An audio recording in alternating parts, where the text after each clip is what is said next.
All right. I showed up to work today. How's everybody? Welcome into 104.5 The Zone. Vibes are high. Jerry on the F&M Bank chat. A lot of people commenting on whether I showed up to work today or not. Commenting in the F&M Bank chat saying, let's see if someone ordered an Uber for Buck. No, I drove myself. I'm here. Lucas Panzica is back there making it happen. He did show up to work yesterday. I did not. Good morning, bud. Good morning. If it's a pat on the back you want, it is one thing you will not get today, just so you know. A pat on the back? No, I'm not necessarily looking for that. I do want to know what your honest reaction was, because we kind of treat this thing like your and I's couples therapy. I do want to know what your reaction was when at 9:46 I called you and said, yeah, I'm not coming into work. Coward. Let's do this on Zoom. Yes. You handled everything as well as humanly possible yesterday when I gave you 14 minutes notice that I would be doing the radio show on Zoom yesterday. And so I went out there with my little electric leaf blower and I cleared the way out of my driveway today, and I tried to get I didn't try. The Explorer did it itself. Got out of the alleys through the neighborhood. Took me a total of 10 minutes to get here, and we survived. Am I the only one who didn't come into work yesterday? Yes. Was that the deal breaker for you, that you would have to plan like an extra 10 minutes ahead instead of racing out of your house 10 minutes before air? Oh, no. The 10 minutes counted. At 9:35, I went out there to leave. I was going to leave early for work. 25 minutes for me to get here from Germantown, basically? No. So it was not the appropriate level of planning, and we adjusted, and thanks to the wonders of technology, we were able to make it work. Jerry Lowry says, coward. Yeah, that's right. I don't like the snow. I know I'm from Indiana and all that, but I left all that stuff behind. You guys aren't supposed to have this stuff down here. Did you? You said you did a great deal of sledding yesterday. I live in close proximity to far too many hills to not partake in such activities when it snows the way it did the last couple days. So you have snow gear. You got sleds, I assume. Then do you have these things at the house? I have a roommate that does tree work that has certain.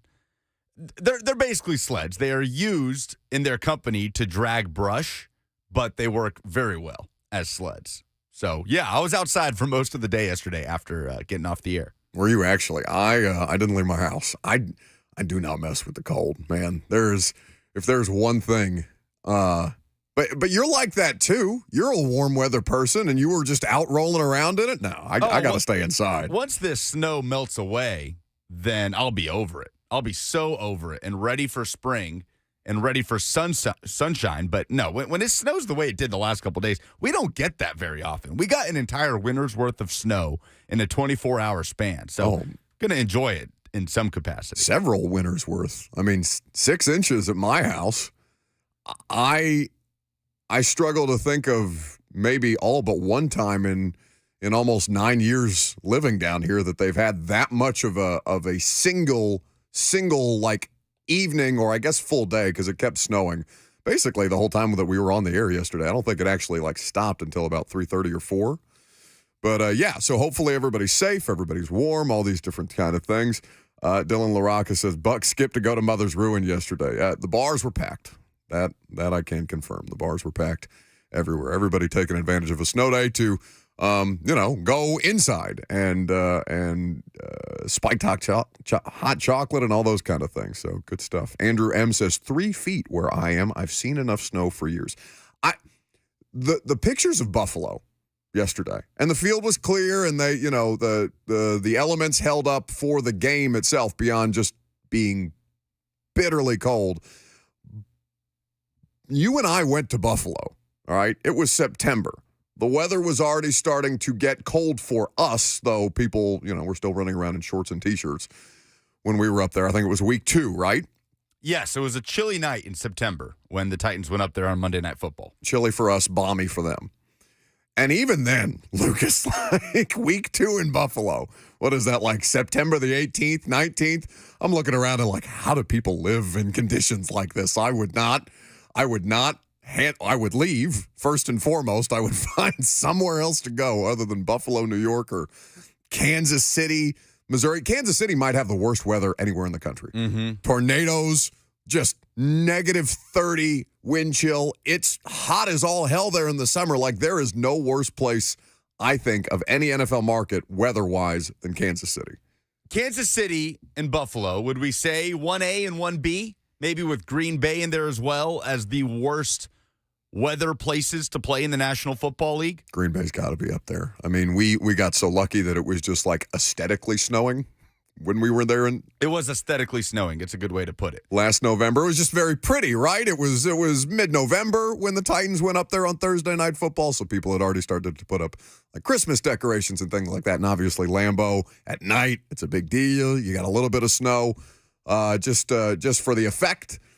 But yeah, that's got to be up there. Although Chicago too, basically anywhere but here. Sure. We've got it pretty good. But KC and Buffalo, unquestionably in the top 3 or top 5 of worst weather places to play in the NFL, and it very much played to both of their advantage over Super Wildcard Weekend. The environment at Highmark Stadium in Buffalo looked electric. Every time the camera pans over the crowd, snow is being thrown, snowballs being thrown onto the field at players. And it just looked electric, and the Pittsburgh Steelers looked like they had no interest in tackling Josh Allen last night in Buffalo in the Bills' playoff win. Same goes for Kansas City, where Tua's 0 for record in sub-45-degree temps continued, and that was definitely sub-45 in Kansas City on Saturday. I mean, the Steelers look like, the Steelers' defense without T.J. Watt.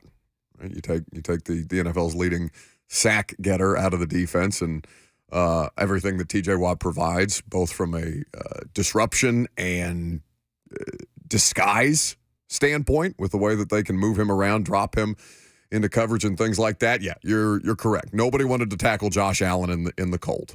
He's bigger, he's stronger, he's faster than you, and he's very excited to hit you. You are not excited to receive that blow that Josh Allen in his 6'6" stature, and what does Josh Allen weigh?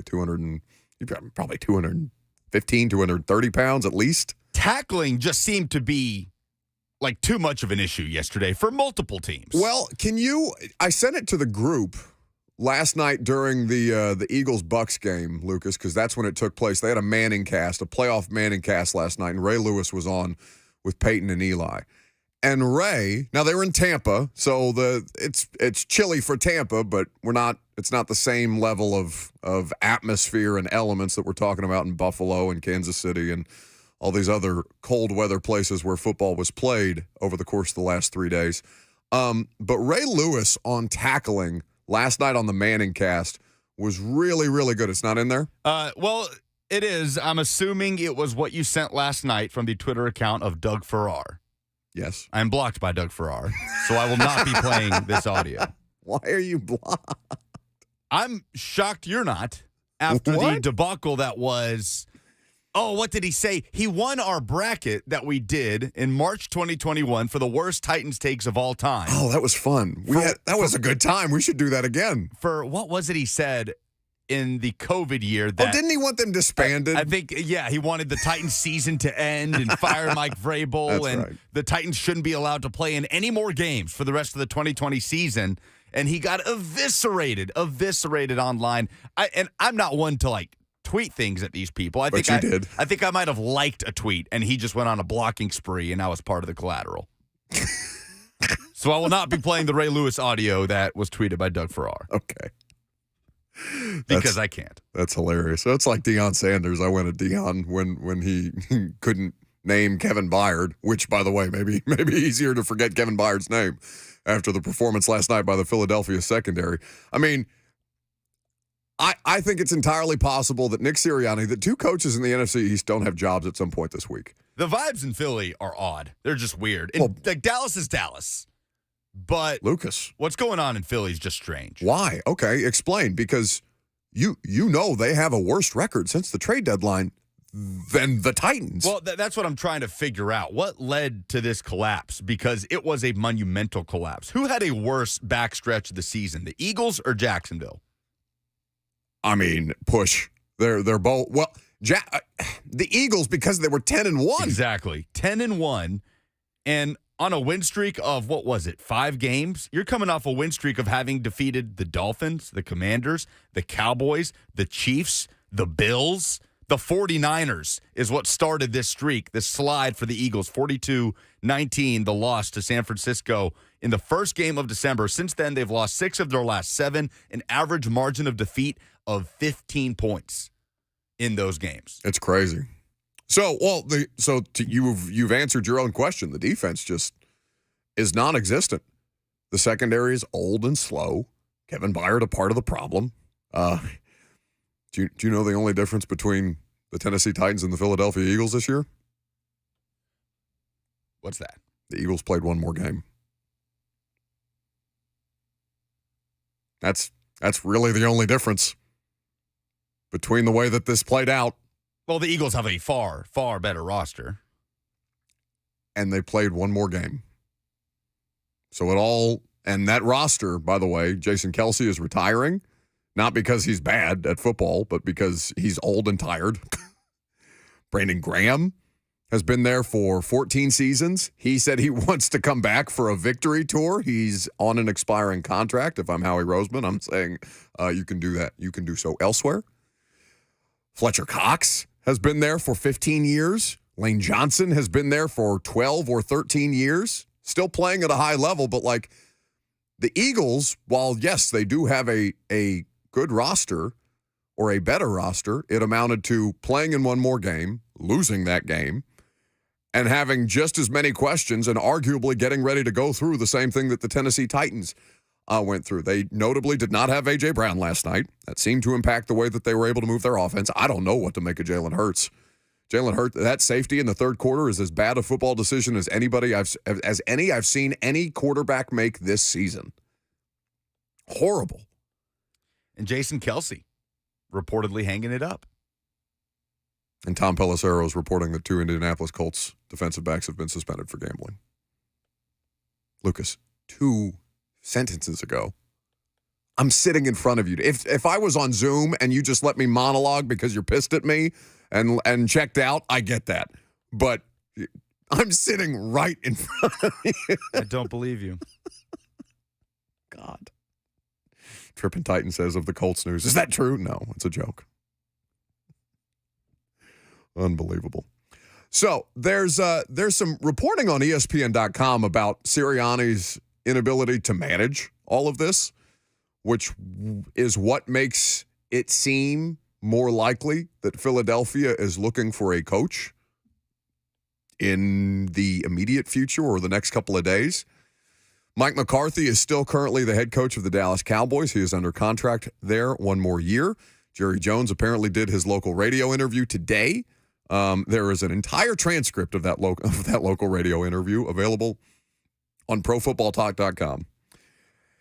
And so epic collapses all over the place. We'll get to Wild Card Weekend superlatives. We'll talk about whether Dallas or Philadelphia is the better job. Right now, neither open, but stay tuned. 615-737-1045 is how you join the discussion. I'm Buck Rising. It's 1045 The Zone.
What do you think the vibe is like in Philadelphia this morning in this particular profession? I bet the vibes are not great. Dallas the same. But there is good vibes across the NFL.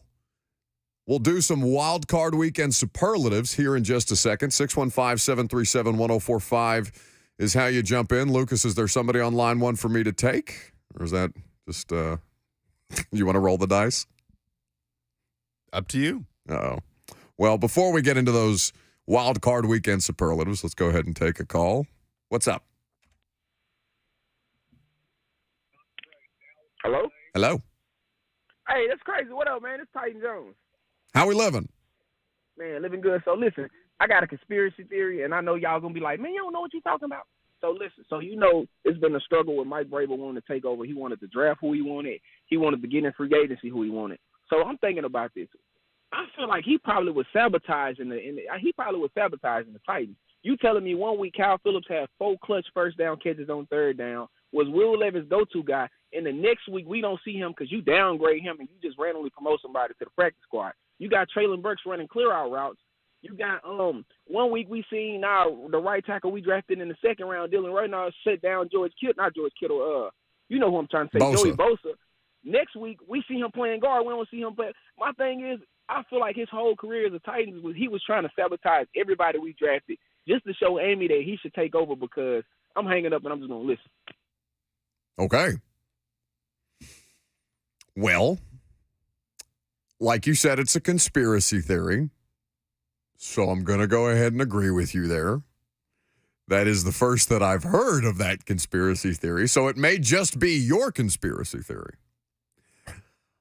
While I am willing to accept that Mike Vrabel did not make the best personnel decisions during his time here, I am going to go ahead and dispute the notion that the head coach, who did not want to get fired and I don't think expected to get fired, and frankly, is my understanding, is still kind of shocked by it, that he got fired. I'm going to go ahead and tell you that that was not an active sabotage, moving Dylan Radins from tackle to guard or having Kyle Phillips be scratched throughout various points of the season. Because remember, he did have a hamstring injury late with Kyle Phillips. It wasn't just that they made a change to get Traylon Burks back out there and try and get him in football shape. Like the explanations on the Traylon Burks, Kyle Phillips stuff, while most Titans fans, that probably hit them as unsatisfactory, right? The idea that Kyle Phillips has led the team in receiving in, I think he did it in 2 games or 3 games this season, and then they scratch him because he no longer fields punts. And if you're going to have Traylon Burks up, who also doesn't play special teams, then you've got to have a wide receiver who both plays special teams and also plays wide receiver, and that's no longer Kyle Phillips. I wonder if Vrabel and J-Rob have talked since. Because both in a similar boat, not nearly as far apart as we would have expected. I imagine both were pretty similarly blindsided in the immediate aftermath of their final conversation with Amy Adams Strunk. I think Mike was definitely more surprised than John was. I think John kind of felt the ground crumbling underneath him. Sure, but, middle of the season, I don't think any of us saw that coming. When the Titans, I'll remind you, were at the top of the division still when John Robinson was let go. They were 7-4 because that was the Philadelphia loss. Following the Philly loss. Old, is it Chandrillan on YouTube says, why hasn't a team picked up John Robinson yet? Well, John took time off, and it's not out of the question that John gets a job again. I know he spent, the better part of almost a couple of months doing a religious retreat with his wife after football. In the same way that Mike Vrabel is kind of taking time away right now, you don't see Mike, like Belichick's right back in it. Belichick just did an interview with the Falcons, so he's not there. There is no disputing what Bill Belichick wants to do in 2024. Mike Vrabel is not currently interviewing for jobs. Not that he won't. I'm sure he'll explore some opportunities with teams, but it's entirely possible that while he's getting very, very much paid by the Tennessee Titans organization, just as John did, that he can kind of take that time off. I would be surprised if he doesn't coach in 2024 because I don't know what else that dude does. And I think he would be an unrelenting suffering to be around if he was not coaching football.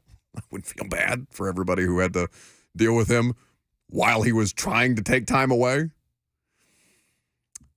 But Robinson could have gotten right back in some form or fashion. He could have been a director of player personnel. He could have been a director of college scouting or something like that. I don't know that he couldn't have gone right back into a GM role, but, I think the resume there was a little tarnished after how things ended here. So he could have gone back into football if he wanted to. He chose to take time away based on the opportunities that were available to him. Mike Vrabel may very well do the same.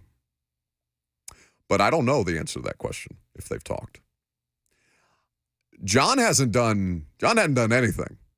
Like, he hadn't talked to anybody, media-wise, right? There's no quotes or interviews out there with even like a local newspaper after somebody in a position like that goes away for a little while. Like John Robinson, other than a few photos popping up of him at, I think he was at Jags camp and Bucks camp this summer,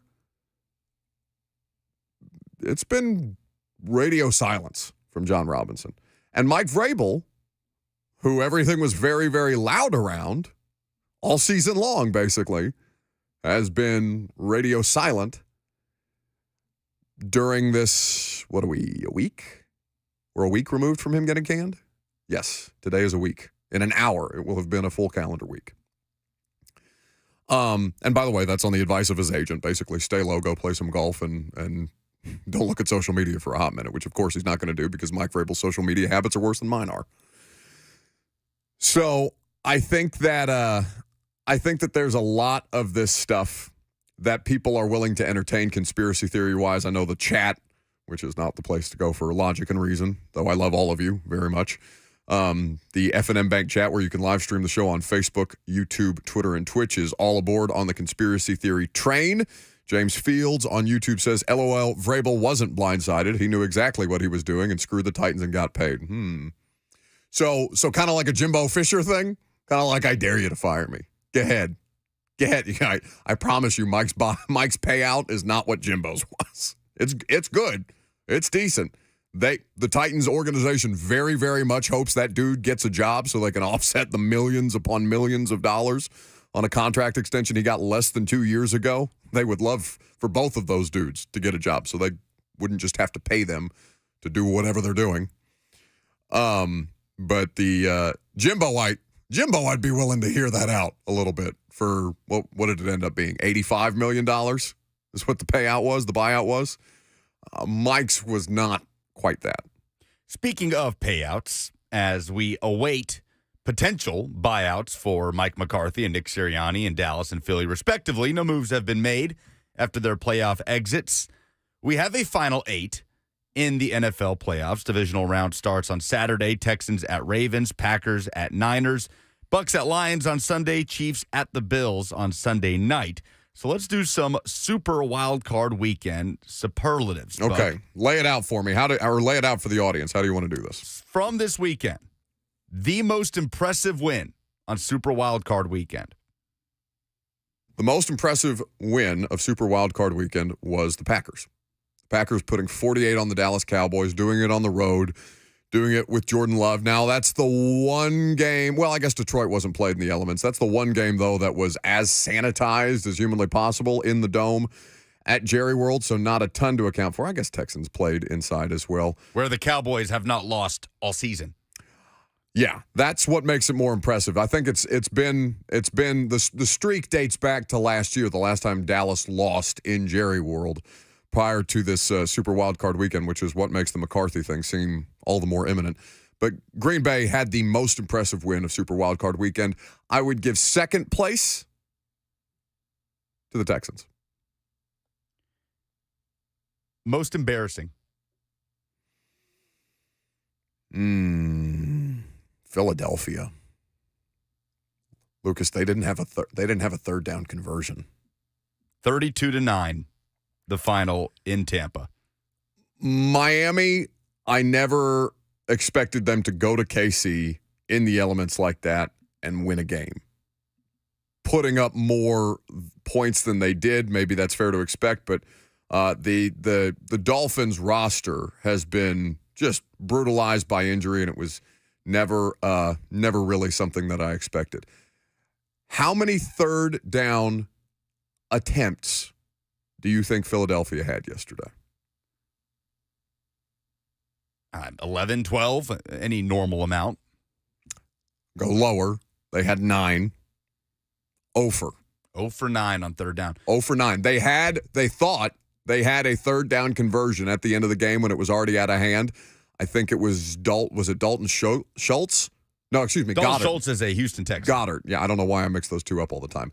Dallas Goedert caught a pass, got hurt. It would have been the Eagles' only third down conversion. He's flagged for offensive pass interference. So they have to replay third down, and they don't convert. It was crazy to see the Eagles be completely unable to play to any of their strengths last night, with the exception of Devontae Smith, who did his damnness to keep Philly in that game. It was great. 8 catches, 148 yards, but they're outrushed 119-42. And when you see them get the benefit of a penalty on an extra point after they scored in the third quarter, and they line up to go for 2 because the ball's placed on the 1, and for the first time all season, the tush push does not work, you just thought, there's no way they're winning this game. There's just no way. Turns out Vita Vea is the solution to the tush push. We finally figured it out, how to stop it. Nobody else has a Vita Vea, no. so it's fair. Not even Jeff Simmons is Vita Vea from a stature standpoint. So yeah, I think Philadelphia the most embarrassing loss of Wild Card Weekend. I know people are going to say Cleveland. Dallas more embarrassing than Cleveland. Dallas more embarrassing than Cleveland. And Cleveland, I watched that game at a bar downtown with a ton of Browns fans. And, while they were hyped for it and disappointed by it, maybe it's just the loser's lament to look around and say, well, we're just happy to be there. Just happy to be there. It was not, they weren't the number 1 overall seed like the Titans were with the collapse a couple of years ago. They weren't looked at as by no stretch of the imagination were they going to be favored in any of the games that they had to play moving forward, given all the different injuries that they had overcome to that point. But the way that it ended with Joe Flacco throwing back-to-back pick sixes and all of that, the margin of victory for Houston makes that seem more embarrassing than it actually was for Cleveland. Most surprising result about Super Wild Card Weekend? Doesn't have to be a game. It can be anything that developed over the weekend. The way something went in a certain game, a particular performance, or a straight-up result. Performance goes to Baker.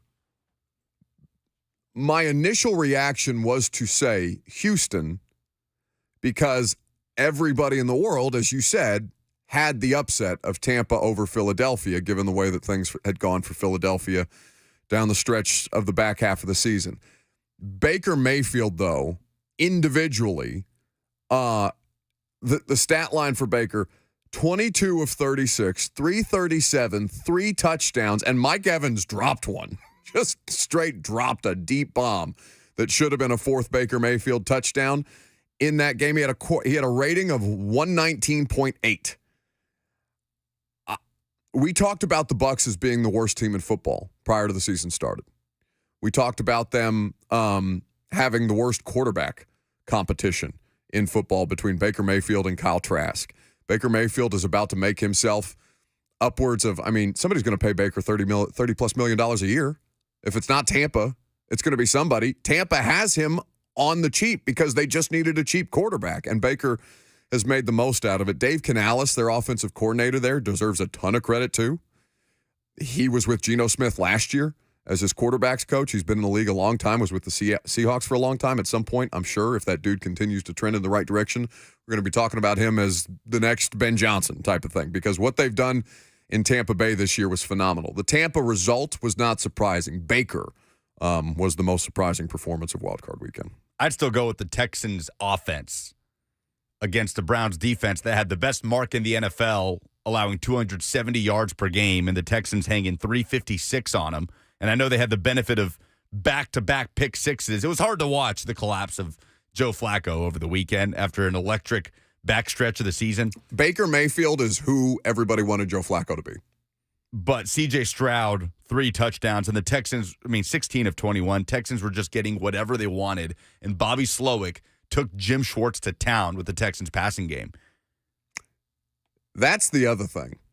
And we're going to dive into that in the 11 o'clock hour today because he mentioned Bobby Slowick versus Jim Schwartz and just how poorly that went.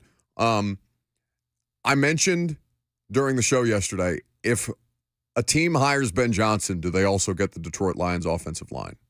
If a team hires Bobby Slowick, do they also get Laramie Tunsil? Because Myles Garrett, it's a lot harder for Cleveland to do anything defensively if Myles Garrett can't get home. And Laramie Tunsil, I know he got hurt during that game, came back in, finished well. Laramie Tunsil is underpaid. He's the most expensive left tackle in football, and he's underpaid. Most predictable result of Super Wildcard Weekend? I mean, it does feel like Tampa and Philadelphia.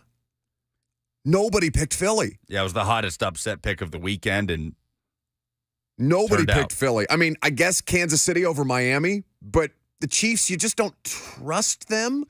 Yeah, well, you don't trust the Dolphins more than you don't trust Pat Mahomes and the Chiefs. I think it was Dolphins going into Kansas City and just sputtering offensively, putting up 7 points in frigid temps, 4th coldest postseason game in playoff history. I mean, Tua, 20 of 39. Barely completing 50% of his passes.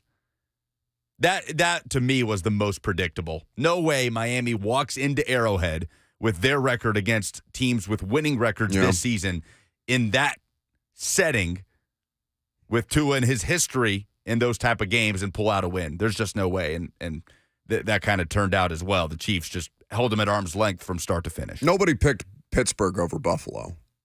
That's true. That probably deserves some consideration. But I do think, like, the thing that everybody picking games was loudest about was Tampa upsetting Philadelphia. Now, Tampa's not an untalented roster, though. Like, when we talk about talent disparity in the NFL, like, they've still got a lot of the parts that won a Super Bowl not 3 years ago with Tom Brady, the difference being that Tom Brady's no longer their quarterback. Best storyline, we're saying Lions, right? Best environment, best storyline, Lions over Rams, Jared Goff, good enough for Detroit? Yeah. Second place would be Jordan Love, but it's not close. It's Detroit. It's the best home atmosphere. And maybe just because, like I mentioned yesterday, have you watched the Barry Sanders documentary on Amazon Prime?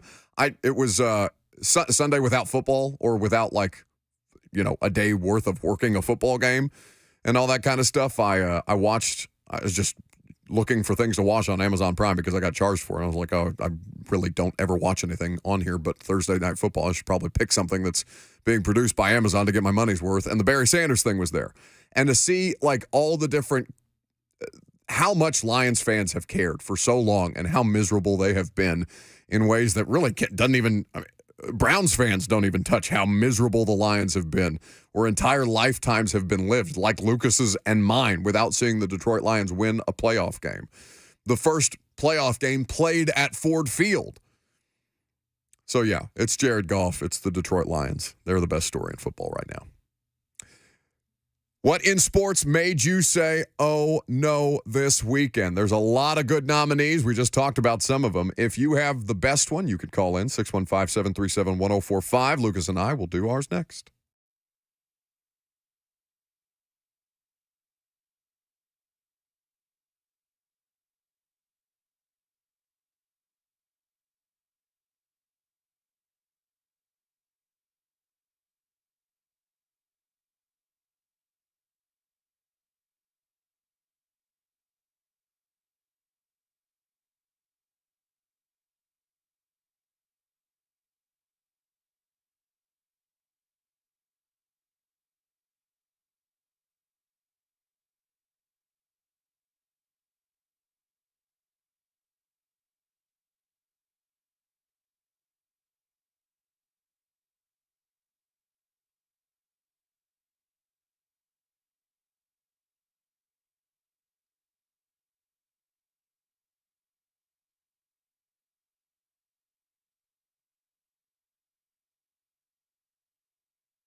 Welcome back to the show. Lot of great football matchups now that we are through Wild Card Weekend. Do you have a favorite weekend of the NFL playoffs? Mine is usually the Wild Card Weekend, but we only really got one good game. Yeah, that's true. I was disappointed this year. A lot of blowouts. So, the weather having some to do with the results, but really, most of these games played inside. Do you think we're ever going to see a snow game at Nissan Stadium? We're running out of time for that. There's still a couple they're going to obviously play at Nissan Stadium for several more years, but it's not often we have this level of snow accumulation. It would probably have to be in the playoffs. Right. No, it would absolutely have to be in the playoffs. It would have had to be this weekend. Or mid-January, basically. Yes, we got the ice that came through on Christmas Eve last year because the Houston game had to be delayed an hour. It wasn't even ice, though. It was just such frigid cold that, Transformers blew up and stuff. I feel like we get our first good snow. We get one decent one every year, and it always comes into January, at least, sometimes February. I just think not that I have any dying interest to cover a snow game, but I think that football fans, Titans fans who are enjoying the idea of one last ride in the elements and things like that, and that football should be played outside, I think a snow game is probably a bucket list type of situation to check off. I just don't know if we're going to see one at Nissan Stadium or not. What's the last snow game played at Nissan Stadium? I can't think of it off the top of my head. Either way. Oh, no, please. Oh, no. Oh, no. Oh no! Oh, no. Oh no! Oh, no. Oh, yeah. My submission is real easy. It's Jay Gruden. So the former coach of the Washington Commander-Skins football team was on social media last night. Apparently he is a media member now, or at least out there on social media, talking about Philadelphia and Jalen Hurts. If I ever put a quarterback through what Philly is putting Jalen Hurts through, I apologize. Pick up a blitz, he tweets, exclamation point. He forgets that one former quarterback of his is now would you call RG3 a very prominent member of the national media? I feel like RG3 is everywhere. Yeah. Robert Griffin III immediately gets on social media with a "say what?" and a picture of him tilting his glasses down towards the end of the end of his nose and looking over the top of them, as if to say, "Oh, Jay, how quickly we forget how much you hung me out to dry." As the Washington quarterback, Jay Gruden responded because, of course, Twitter is a magical place where you can see these little petty cat fights play out in real time. Jay Gruden says, "You weren't prepared, Robert?" ? That was quite the exchange this morning. It was delightful. It makes you wonder how many of those relationships between players and coaches are either good or sour or just non-existent post-playing career. Like RG3's relationship with Jay Gruden. Do you ever think about that? Like, what is Sam Darnold's relationship with Adam Gase? Do they have a relationship? I would bet not. Is it a little frosty? Is it just non-existent? Like, if they see each other at wherever Sam Darnold and Adam Gase would see each other, maybe, I don't know. I have no idea. Where is Adam Gase right now? I have no idea. So I can't envision a scenario in which those two would cross paths. Just kind of, so maybe you're cordial. You're probably like, "Hey, coach, good to see you. How's the family?" Those, the kind of things that make me not want to go to family get-togethers, the kind of meaningless conversations that are just small talk to get you through the conversations and, not something that you actually care about. That's what I imagine Sam Darnold and Adam Gase's relationship is. Or Do not compare an impaired relationship between a coach and a player where the coach arguably negatively impacted the player's career to you not wanting to spend time with your family. Okay? It is not the same thing. I didn't, but you, Lucas, it's exactly the same thing. How many meaningless conversations you have a day with people that you're not going to remember? All right, Aaron Rodgers, calm down over there. My oh no of the sports weekend are the legions of diehard Indiana football fans, including yourself, Buck, watching Alabama turn into Indiana South right before our eyes. Kalen DeBoer, obviously the new head coach at Alabama, was the offensive coordinator at Indiana in 2019. Reportedly is hiring South Alabama head coach Kane Womack as his defensive coordinator at Alabama. Womack did a great job at South Alabama, 10-win season in 2022. But if that is indeed becoming official, then Alabama will have Indiana's 2019 offensive coordinator, defensive coordinator, strength and conditioning coach, and tight ends coach all on this Alabama staff. Wait. Wait. I wish I had a time machine. Not so I could go back in time and see George Washington in person or hear the Gettysburg Address or go to ancient Rome, but like so you that said, well, the world's just happening around you. None of those historical moments. Nope. Just so I could go back 5 years in 2019, watching as Indiana, checking my notes, goes 8-5 and loses to Tennessee in the Gator Bowl, and tells Alabama fans, see this coaching staff? This is yours one day. Come 2024. This is what Alabama football will look like. The team that lost to JG. Yeah, I'm mostly kidding. I think Kalen DeBoer is a fantastic hire. I think he has only won games and largely done it with a talent disparity. But How old is Kalen DeBoer? He's not like a young coach, right? He's in his 40s. no, he's not like a young hot shot. He's 49. Right. So like I'm just because the context that immediately popped into my head was, well, were because I don't know anything about Kane Womack or Kalen DeBoer prior to his time at Washington, honestly. Like, was Indiana like one of their first coaching gigs as offensive coordinator and defensive coordinator, like something like that? That you say, okay, maybe it's they're young, they're up and coming coaches. You know, maybe it doesn't seem that bad, except you put the Indiana logo on it, and you're like, oh my god. I know. So I am mostly kidding. I think these are good hires. DeBoer needs to get his guys in there. Can he recruit in the Southeast? Time will tell.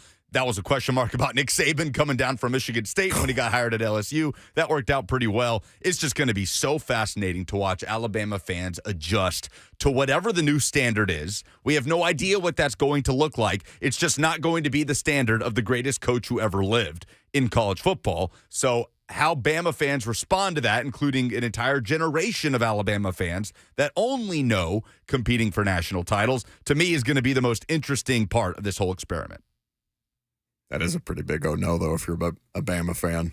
Just without context. No context college football. Hey, you've hired the 2019 Indiana Hoosiers. And they can all be great hires, but they're not the greatest coach of all time assembling an elite coaching staff that are all going to be head coaches at Power 5 programs. So it's hard. Hard pill to swallow, I'm sure. Where does Bill Belichick land? Speaking of all-time greats, Nick Saban is greater in his sport than Bill Belichick was in his, but that doesn't mean that he isn't going to try and continue to build upon a walk-in Hall of Fame resume. Where Bill Belichick lands, coming up next. Life is busy. We could all use some extra time in our day, which is exactly why Two Rivers Ford offers mobile service. We'll bring the service to your driveway at no additional charge. Oil changes, brakes, batteries, the certified technicians at Two Rivers will perform basic maintenance on your vehicle wherever you are, so you'll have more time for moments like this. Schedule your mobile service appointment by scanning the QR code or calling Two Rivers Ford today.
It is 11:02. Good morning. I'm Lucas Panzica. Super Wild Card weekend in the NFL wrapped up on Monday with Baker Mayfield throwing for 3 touchdowns and the Tampa Bay Bucks handling the Eagles 32-9 at home. Philly ends the season having lost 6 of their last 7. Adam Schefter reported this morning that longtime Eagles center Jason Kelce informed teammates he is retiring at the age of 36. The 6-time All-Pro center was a 6th-round draft pick by the Eagles in 2011. On Monday afternoon, the Buffalo Bills beat the Steelers at home 31-17 to move on to the divisional round. They will host the Chiefs on Sunday night. That will follow Bucks at Lions in the NFC. On Saturday, it's the Texans visiting the top-seeded Ravens, and the Packers travel to San Francisco to face the 49ers. For all your foundation repair and waterproofing needs, visit USSTN.com. Breaking news at once on your home for the Titans and Vols. This is 104.5 The Zone.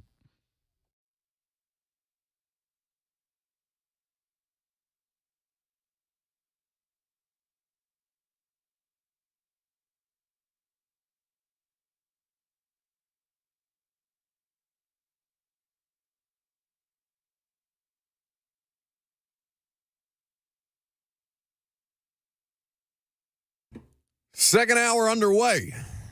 What's happening? Lucas and I are with you until 1 o'clock as you enjoy, for the vast majority of you, I imagine, snow day number 2. 615-737-1045 is how you can jump in. Know some of you are still out there working, out there driving around and stuff like that. We'd be happy to have you. Be safe if you're doing so. 615, I already gave that number. I don't know why I'm repeating it again. F&M Bank Chat is what I mean to say. Facebook, YouTube, Twitter, and Twitch is where you can interact if you're bundled up at home and live streaming the show on any of those 4 social media platforms. Bill Belichick and his landing spot. I think that is going to be one of the biggest news stories. It is one of the biggest news stories, the greatest coach of all time in pro football being out there taking job interviews and really not missing a beat. We mentioned Mike Vrabel in the first hour, how he's not even doing interviews right now. He's taking some time away before really getting into this stuff. Bill Belichick already interviewed for the Falcons job. They put that out last night that they had concluded an interview with Bill Belichick. Wouldn't it be ironic if Bill came full circle after, handing the Atlanta Falcons the most painful loss in the history of their franchise, 28-3, the Super Bowl loss? If Arthur Blank, who was down on the sidelines at like halftime of that game getting ready to celebrate, you remember that? Him and his wife down there after having that big of a lead on New England, and Brady and Belichick coming back and just demolishing all of their hopes and their dreams. Wouldn't it be funny if Bill became the next Falcons coach? Do you think that came up even as just a pleasantry from Arthur Blank when he shook his hand? Well, I haven't seen you, Bill, since you broke us over our knee. So, Bill, can you tell us about a time where you overcame great odds? Well, Art, can I call you Art? You'll remember it well. You have to let Arthur Blank bring it up. You can't bring it up if you're Bill Belichick and you want a job. You can't. He has to be the one to make the joke first about 28-3. You can't do it. Even if you're Bill Belichick, even if you think you're untouchable among NFL coaches, you have to let Arthur Blank make the joke. But they did interview Bill on Monday for the head coaching vacancy. It's the first interview that Bill Belichick has done since him and the Pats parted ways on Wednesday afternoon. Only interview he has done, correct? You said the first. I said the only. Are you sure I didn't say the only? You said the first interview he has done, but is it? I'm asking you a question. You are so cynical. I don't trust you now. Now you're faking me out. I don't know what I've said that you're not listening to. Good, I've got you on your toes. I'm in my own head. But to our knowledge, he has not interviewed anywhere else, correct? Correct. So the first reported interview that Bill Belichick has done with another organization that's not the Patriots. This would be an interesting marriage because what's significant about the Falcons in this? No quarterback? Yes, but they already have a general manager in place. Terry Fontenot, who lasted through Atlanta's firing of Arthur Smith, has been conducting the head coaching search. It is notable that that Bill met with Arthur Blank. It does not mention Terry Fontenot. Now, that doesn't mean that Terry Fontenot wasn't a part of the meeting, but that Bill's meeting was with the owner and not the general manager. So is that kind of a, hey, Bill, what are you looking for before we move forward with this thing? Because we kind of already have a guy that does part of the job that you want to do or that you used to do. Do you still kind of want to do that job? Is this going to be a problem? Can we work through this before we, move to our second date? Well, that's what we don't know about Bill Belichick's frame of mind. How conditional is it for him that he has to have a voice when it comes to player personnel? How much is he willing to sign up for your typical GM head coach dynamic?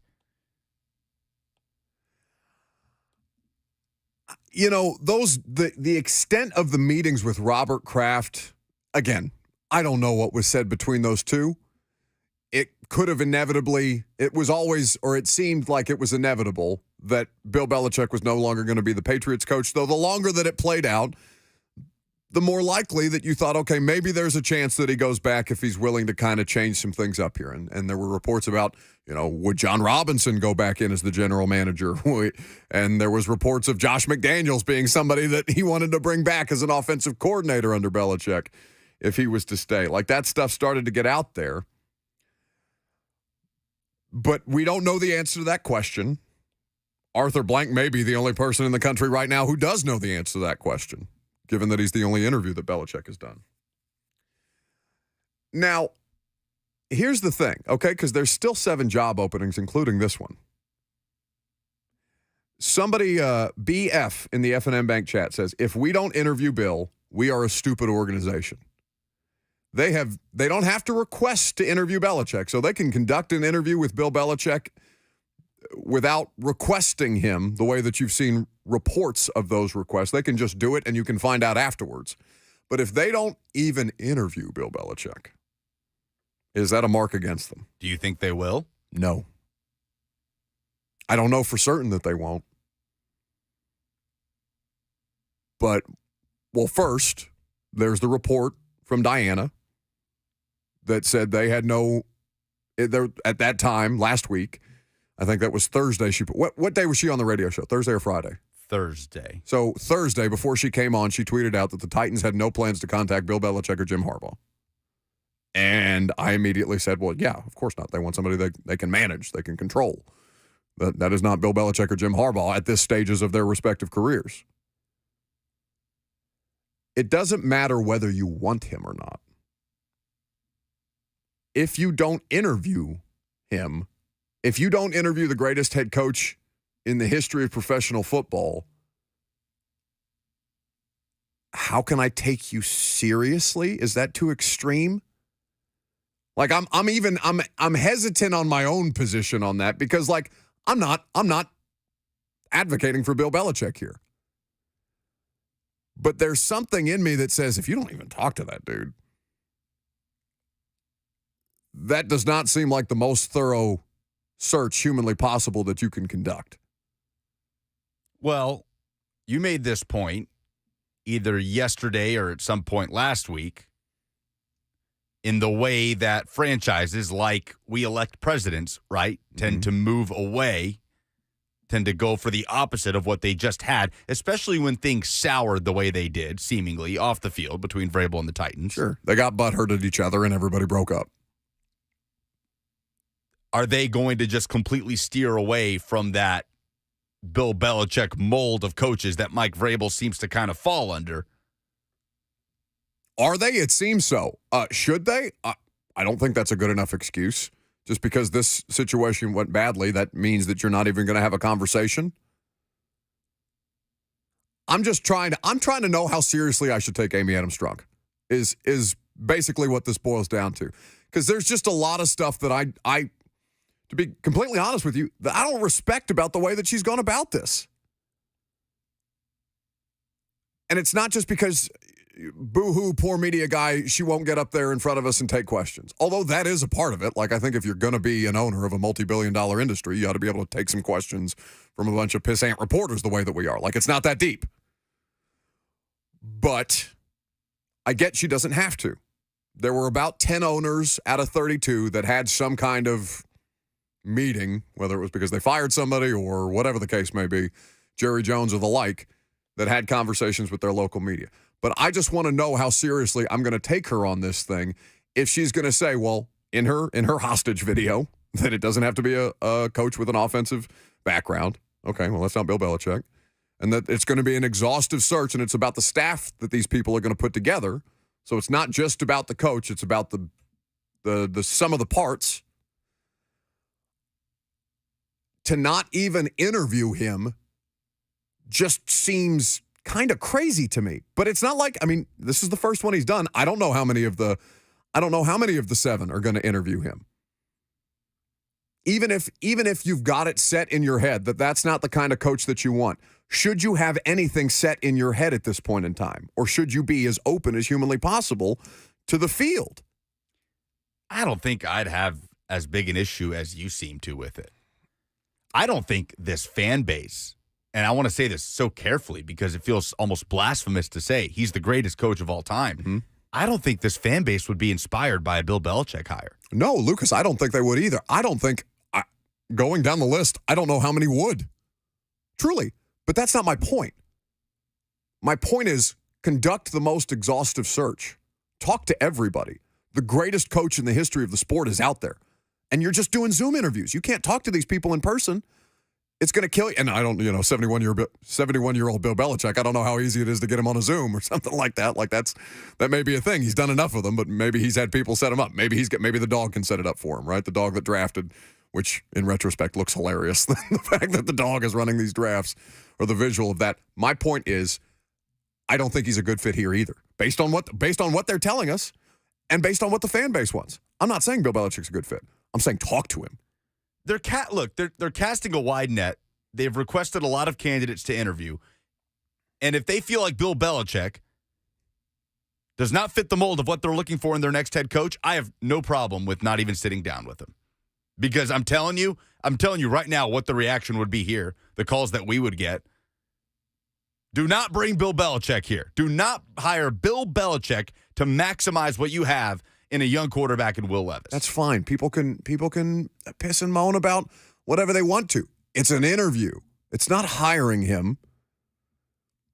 So even if let me put it to you this way. Do you think that all of these interviews, Dan Quinn, Brian Johnson, the Eagles OC that just couldn't get a first down yesterday, Mike McDonald, the Ravens DC, do you think they're all specifically, all 10 of them, including the Panthers offensive coordinator that they just recently requested, you think they're going through each and every one of those interviews with the interest, at very least, at bare minimum, of hiring those people?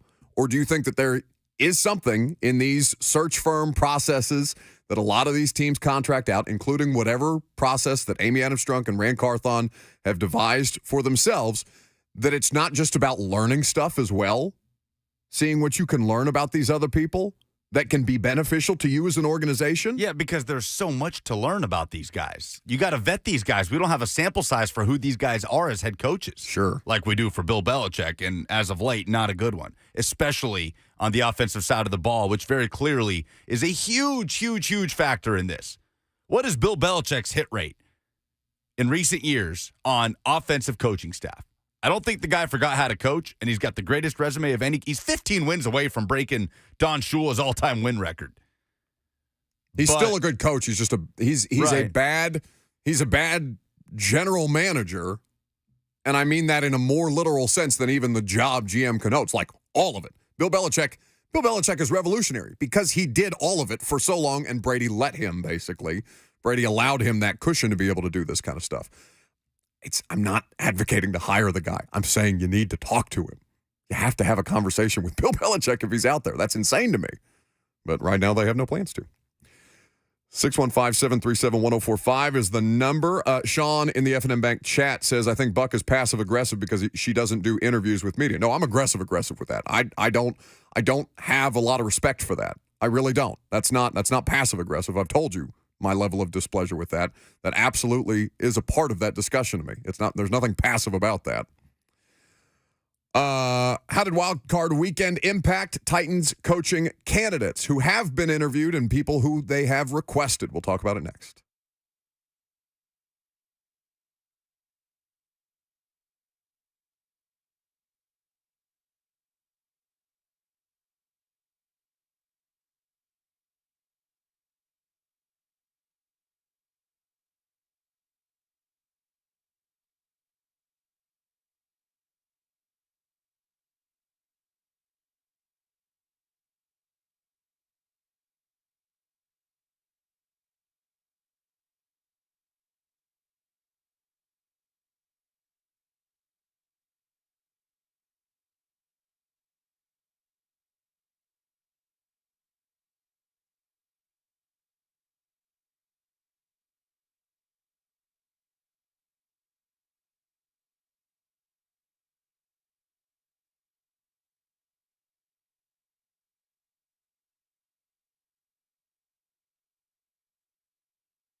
Wild card weekend is over. A bunch of different people that the Titans are interviewing participated with mixed results. Welcome back to the show. Who fared best of the various candidates, or who do you think fared best of the various candidates that the Titans are going to interview, have interviewed through the wild card weekend, those of them who were coaching? Now, it's important to remember that the Titans and every other organization has to wait 3 days from the team's, whichever team they're interviewing a candidate from, 3 days from the team's wild card game to conduct another round of interviews. So that will start in earnest again today. I would expect you start to see some of those interviews being completed. The team's making its own announcements on that after they complete said interviews. They have done 4 to date. We're going to go back through Brian Callahan and Mike McDonald a little later on, Bengals OC and Ravens DC, but obviously those two were not participating in Wild Card Weekend. I guess we should start with the team that most recently played last night. How would we describe the Brian Johnson experience? The Eagles offensive coordinator, their season is now done. Lucas, I don't know how much of the post-game coverage you read or paid attention to from Philadelphia, but it is expectedly dire. Jason Kelce is retiring, but that has nothing to do with Brian Johnson. This is the thing that popped out, and I was reading our buddy Brooks Kubina, who's now at The Athletic, formerly covering the Houston Texans, now covering the Philadelphia Eagles. Things didn't end the way we wanted, Jalen Hurts said. It's simply not our turn. The way that Brooks wrote this post-game recap, Hurts and the Eagles offense that seemed disjointed even through the 10-1 start, it seems like they all felt this coming and that last night was just kind of the culmination of the inevitable. Brian Johnson is the first-year OC there. He's interviewing for the Titans job at some point in the coming days. Does not call plays. Does not call plays. That's Sirianni's job. But it is his system. And did you notice, I don't know how long you stuck with the broadcast last night or if you were still out sledding at the time, but Troy Aikman would not kind of move off the Brian Johnson part of this. Brian Johnson in the absence of Shane Steichen, who is now the Colts head coach, and how much the offensive coordinator part of this mattered, even though he's not calling the plays. Now, I think a lot of people would look at Troy Aikman, former Dallas Cowboys quarterback, and say, you're being completely biased about the Philadelphia Eagles. I think that's, something to keep in mind in the back of your head. It's not irrelevant. I think Troy does a great job, though, with all of that. It's his system that Jalen Hurts is now in. According to Brooks, reading this last night, Brian Johnson attempted to equip Jalen Hurts with control over a system that allowed him to work through a list of pre-snap checks at the line.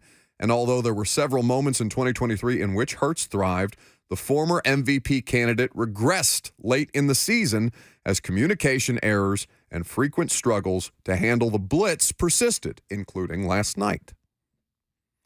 Now, that may be more of an issue with Jalen Hurts than it is with Brian Johnson, to hear that described.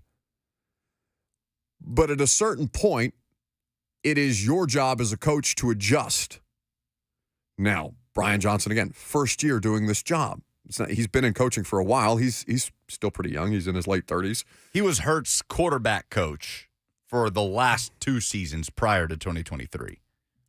So that Jalen Hurts didn't do what Lamar Jackson did this year, is that Brian Johnson's fault or is that Jalen Hurts' fault? The answer is somewhere in between, because the coach has to be able to problem solve better if the quarterback isn't running the system as cleanly as you would like. But 0 for 9 on third down conversions last night. He's not the play caller. He's there to help in game. He's on the sidelines. He's working with Hurts the entire time. He's talking to Sirianni and Hurts the entire time. how do we feel about Brian Johnson? Sample size being this entire season, not just last night's game. I don't think you can do it completely recency bias, though, again, the last half of the season has been a nightmare for the Eagles on both sides of the ball. That's why I think a lot of people would be wary to hire from that staff. You don't know what happened in that building over the course of the last 3 months, but it doesn't feel like something that you look at and say, yeah, I want to be a part of that. I want to bring some of that over here the way it was last year with Steichen and Jonathan Gannon, who got head coaching jobs after the Super Bowl run. It's tough to replace both your coordinators. That's hard what the Eagles did. Hell, Nick Saban in a sport that's not as Nick Saban having done it for as long as he did is one of the more impressive parts of Nick Saban, that they kept turning over coordinators, particularly offensive coordinators. And I know the NFL is different, but it's still a degree of difficulty that has to be accounted for here. So like I said, I don't think it should all be hung around Brian Johnson's neck. Nick Sirianni seems like the one more likely to hang in this situation. But I don't think it's irrelevant. Do they fire Sirianni? I mean, who's more likely to not have a job by Friday? Nick Sirianni or Mike McCarthy? Sirianni, I think. Jerry Jones seems like the more understanding owner. Think about that. Did you see these pictures of Jeff Lurie last night? I mean,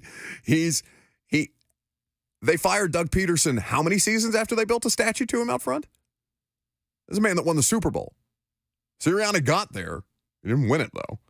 And I don't think Howie Roseman is outright safe in all this. If we're going to talk about Sirianni, like those moves, Kevin Byard, for example, who just looked so old and slow last night. It's weird to see. But the Titans getting the better of the Eagles on that trade is not something that's going to be, held as a hallmark for Howie Roseman there. I think Sirianni's more likely to get fired, though. Even though Dallas seems like the more combustible situation, I think Philadelphia, the ownership situation is more combustible in Philly. Strange to say. So, from Philadelphia, let's not get hung up for too long on one person.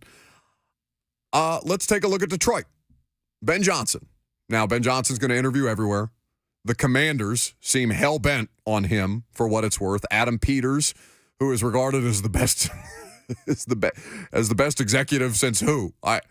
The way that people talk about Adam Peters is the way that Mike Vrabel is being talked about as a coach who never won a Super Bowl, but the greatest coach of all time out there on the market. It's pretty favorable towards the former 49ers assistant GM. He's now the head guy in Washington. The reports are that Washington is full steam ahead on Ben Johnson. Ben Johnson, who coordinated a Detroit offense all year long that was one of the most successful in the sport, that was hyper efficient. Jared Goff had some miscues in that game, but that he's doing all of this with Jared Goff and the league's best offensive line. It's important to note.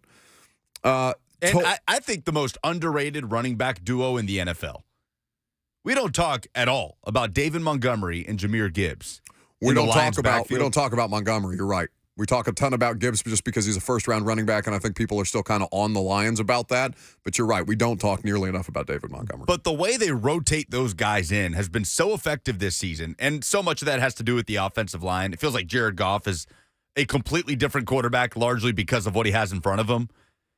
But what they've done with the run game in Detroit is as impressive as anything, in my opinion. All right, so just from the Rams playoff game, the playoff win over the Rams, they converted only 33% of their third downs in this game. They had 334 total net yards of offense. Rushing, they found ways to have success, but not a huge rushing performance against the Rams, although they were getting significant push up front, 79 net rushing yards, and they were effective when they needed to be in the red zone and in stringing together critical touchdown drives to kind of go blow for blow with Stafford, who was giving them their money's worth. Which is where the Rams fell short in the red zone. 3-4 red zone trips in the second half, they came up empty. Yeah. Ben Johnson is the most... So of the guys who have not been head coaches yet, Ben Johnson seems the biggest lock without having done a ton of these interviews because he hasn't been able to. He's now going to get the opportunity. Detroit played when? Saturday? Saturday night. Saturday night. Sunday night, excuse me. Okay, so you'll start seeing Ben Johnson completing interviews probably tomorrow through the end of the week, virtually, before they can start doing these in-person ones on the 22nd. So Ben Johnson has not been interviewed yet by any of these teams, but he seems like the guy most assured to get a job. He seems like the best, the most highly discussed candidate. How he fares through the interview process is going to be another thing. You ever think about the idea of LaFleur over Vrabel in 18? Because Matt LaFleur interviewed here. But who do you think is going to be the more impressive interviewee between the two of them? It's not LaFleur, respectfully, and I like Matt a lot, and I think he's done an exceptional job. He's still playing, and Mike's not. But these interviews do account for something, especially when you get in a room with an owner and you can make he or she feel however, you're going to. You have to be a bit more robotic than some of these coordinators can be. It depends what you're looking for, too. I think Mike Vrabel and Matt LaFleur are completely different, in a completely different mold of head coach, and their philosophy feel worlds apart. Sure. But isn't that what we're talking about now? I'm just saying if, hypothetical, if things were different, if they'd have gone with LaFleur, would we be talking about this today? Did anybody really help themselves over the weekend? I feel like we talk a lot. I mean, Bobby Slowick, right, and what the Texans did in the passing game against the number one overall defense in the NFL all That's probably season. the better way to do this exercise is who helped themselves the most. But my question would be, do we overrate how much a coordinator boosts his stock for this particular coaching cycle with one game? I know it's playoffs. I know it's wild card weekend, but isn't the body of work, doesn't that hold so much more weight than what you did in this one game? Because they're fans.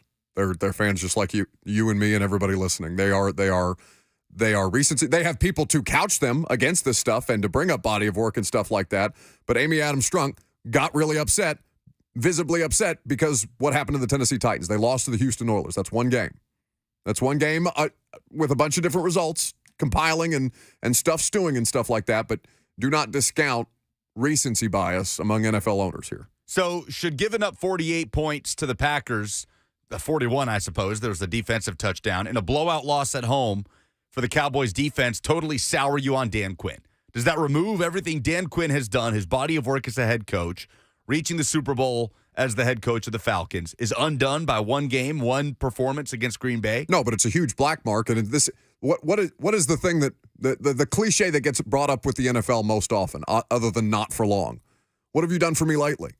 What Dan Quinn did was put out a defense that looked ill-prepared for Romeo Doubs? There's not that. How many Packers, skill players really threaten you as far as their passing attack goes? They got punked. They looked unprepared. You can blame that on Mike McCarthy if you want to. You can blame that solely on Mike McCarthy if you want to, and you can blame it on Dak too. Dak was not good.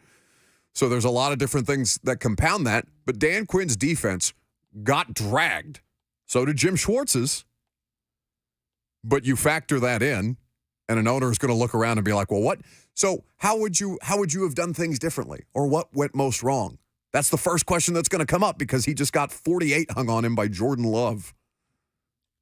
People in the F&M Bank chat are anti-Dan Quinn in Tennessee. Professor says he is not a good head coach. Dewey says, please no Dan Quinn. Jonathan says, I don't think the Titans should go anywhere near Dan Quinn.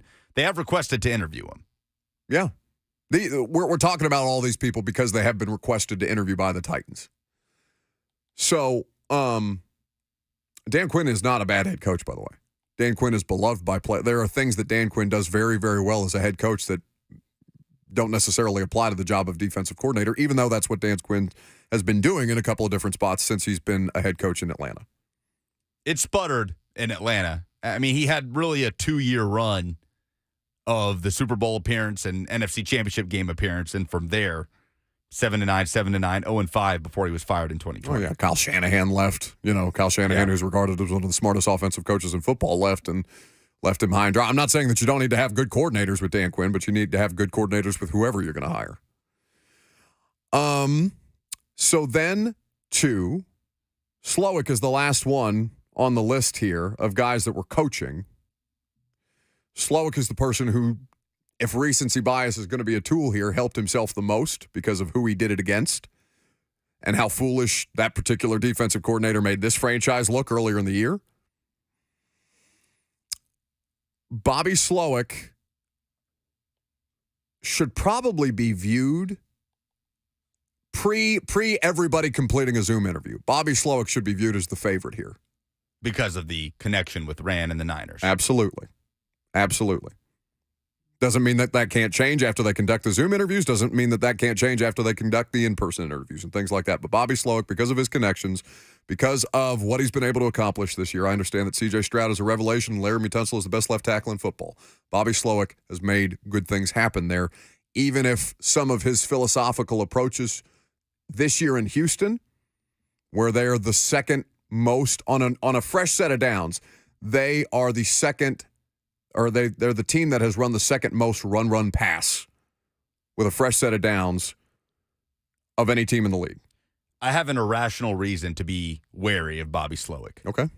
Hey, listen, irrational, buddy. We just went through a whole thing that seemed wildly irrational. No, it's not rational because it has nothing to do with Slowick himself and the excellent job he's done in Houston this year with the rookie quarterback. But think about that Shanahan coaching tree and what it's put out so far. Mike McDaniel, Robert Saleh.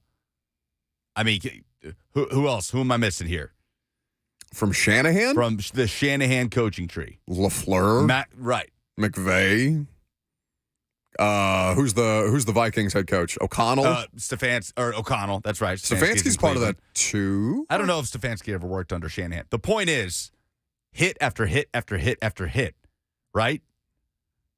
We'll see what happens with Robert Saleh with the Jets. But my irrational fear of Bobby Slowick is at some point, one of these guys out of that Shanahan coaching tree is not going to be a great head coach.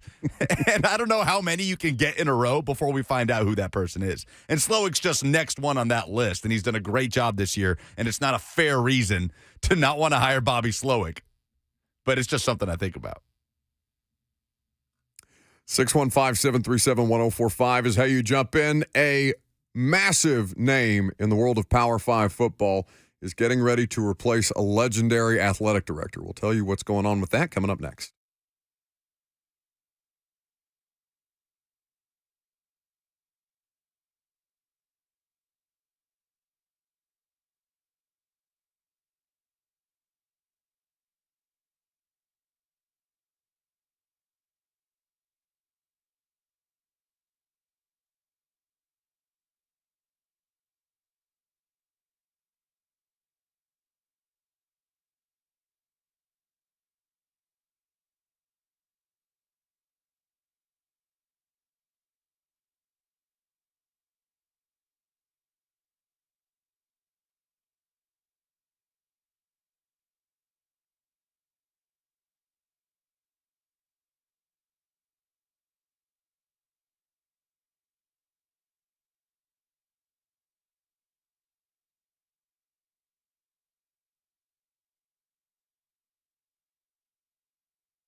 So we haven't talked a ton of college football beyond the Nick Saban retirement for obvious reasons. College football season's concluded, but a lot of transfer portal stuff, a lot of recruiting stuff still going on. Lucas, what are we keeping an eye on this week for the University of Tennessee? Lance Hurd, the offensive tackle, former five-star out of high school, is an LSU transfer and is taking his time on the decision that appears to be down between Tennessee and Oklahoma, but huge, huge need for the Vols at tackle. I'm not sure if he would play left or right and what that would look like, where John Campbell, the Miami transfer, would have to kick out to, but that is the name to keep an eye on right now as far as the portal is concerned for Tennessee. Okay. Well, elsewhere in the world of college football, there is a major university that is getting ready to make a major athletics hire. ESPN is reporting that Ohio State is targeting Ross Bjork, formerly of Ole Miss, currently of Texas A&M, to be their next athletic director. Now, Ohio State has had an athletic director in place, Gene Smith, for, my entire lifetime. It feels like Gene Smith has been the AD at Ohio State. And he's retiring. But Pete Thamel is saying that they are targeting Ross Bjork to become the school's next AD. Now, you brought up something to me on our phone call this morning that I had not considered when you said Ohio State and Ross Bjork, which was? Well, I think an observation that has come about now is, hang on, the guy that just made arguably the worst hire in the last decade of college football, failing upwards is a phrase that I saw tossed around a good bit on social media. But as far as the financial repercussions of the Jimbo Fisher hire, certainly it would stack up as one of the worst made in the 21st century. It is a fascinating one to consider. But, his mistake at A&M, and I don't have the answer to this question, so maybe, Lucas, you might be able to provide me more context than I actually have. How responsible is Ross Bjork for the financials? Like you court or interview and do all these things with the athletic director, but who comes up with the sum? Like I'm sure that the athletic director has some part to play in terms of budgetary stuff and things of that nature, but is Ross Bjork the person that I'm holding responsible for the sum of money that was paid out to Jimbo Fisher exclusively? If he is that a feather in his cap? Kinda. If Ross Bjork can get the powers that be at A&M to pony up that type of buyout for an 8-win type of coach, then yeah, that's the guy I want fundraising for my university.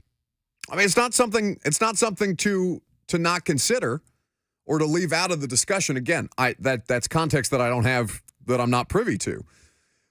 And I don't know how different his situation would be at Ohio State from Texas A&M, but you have to be the guy who, one, get somebody to come up with the funds, get the university to come up with the funds to pay Jimbo Fisher the amount of money that they paid. Two, get a group of people together who would be responsible for coming up with the sum of money to fire Jimbo Fisher.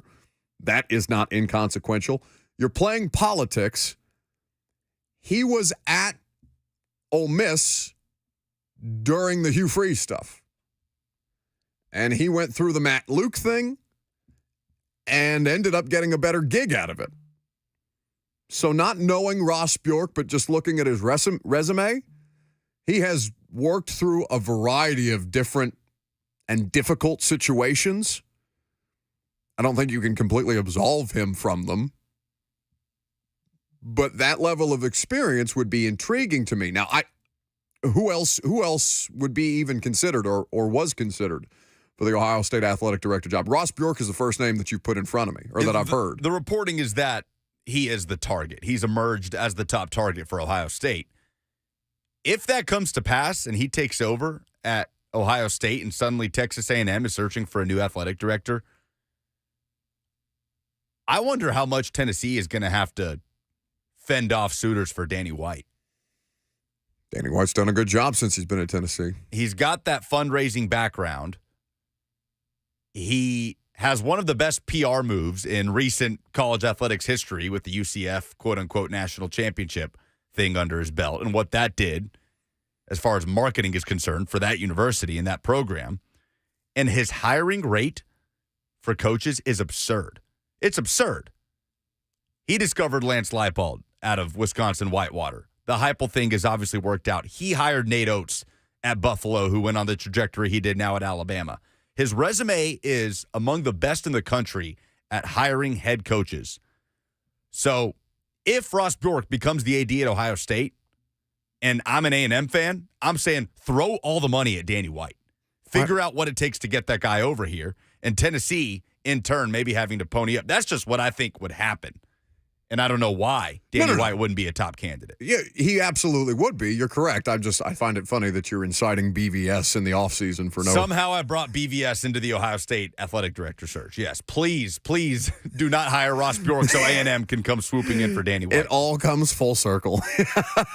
I don't know why you do that to yourself, bud. Or to your fellow Vol fans. Because now you've got them panicked, thinking they probably hadn't even considered the Ohio State athletic director search until you just put that into their lives. Head on a People swivel. are trying to enjoy their snow day, Lucas. Damn you. The BVS hits when you feel the safest. Speaking of feeling safe, you want to feel safe in the quality of the next head coach that the Titans hire. What is one quality you need to see from the person that Amy Adams Strunk ultimately decides on? We'll take your phone calls on this. 615-737-1045 is the number, and we'll talk about it next. I'm Buck Rising. It's 1045 The Zone.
It is 12 o'clock. Good afternoon. I'm Lucas Panzica with Super Wildcard Weekend in the books in the NFL. The divisional round is officially set, as last night Philly ended the season losing 6 of their last 7 in a 32-9 loss at the Tampa Bay Buccaneers. News this morning from Adam Schefter that longtime Eagles center Jason Kelce informed teammates he's retiring at the age of 36. The 6-time All-Pro center was a 6th-round draft pick by the Eagles back in 2011. So coming up on Saturday, the Houston Texans visit the 1-seed Ravens, and the Packers travel to the top seed in the NFC in the San Francisco 49ers. On Sunday, it'll be Bucks at Lions, and then the Chiefs at the Buffalo Bills in the AFC. College basketball today, number 6 Tennessee hosting Florida this afternoon at Thompson Bowling Arena. Tip-off moved to 4 p.m. due to weather. You can listen to that game on the 104.5 The Zone app by selecting the Tennessee basketball live stream. For all your foundation repair and waterproofing needs,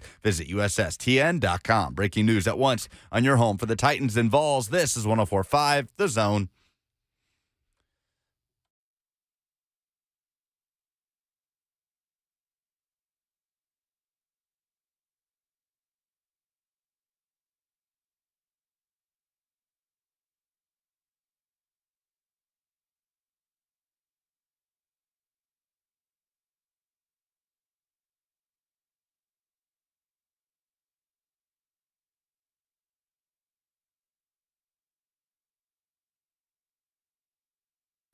Final hour.